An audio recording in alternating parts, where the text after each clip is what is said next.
Joining us here on SportsRadio610.com, the big news for the Texans, even after their 2-0 start, the suspension of Duane Brown, suspended for 4 games for violating the league's banned substance policy.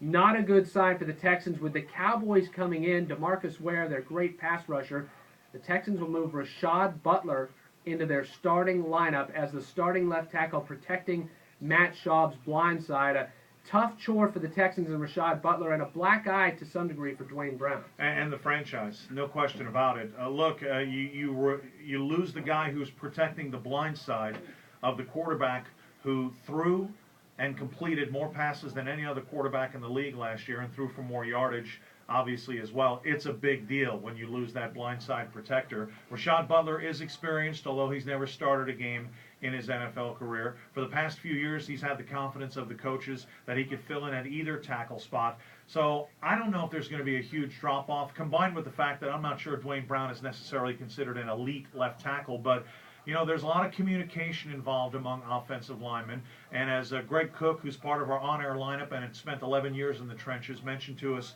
as well, especially in the zone blocking scheme, continuity, chemistry, familiarity is big. So having to replace your left tackle could be a potential Achilles heel this week against the Cowboys. But I think Rashad Butler's a pretty good player. Rashad Butler steps in. We'll find out how good he is. The other thing is, with Brian Cushing's suspension, 2 players now on the banned substance or suspensions due to violating the banned substance policy. It's 2 different things, but the fans around the league are going to look at the Texans and say, man, are they all cheating? Look, their first-round pick in 08, their first-round pick in 09, both suspended. The most cynical, jaded NFL fans are going to ask the question, when's Kareem Jackson going to start his suspension? I mean, that's probably unfair, certainly, to think that way and say that, but that's the kind of reputation you risk developing if you continue to have players get suspended. Thanks for joining us here on SportsRadio610.com.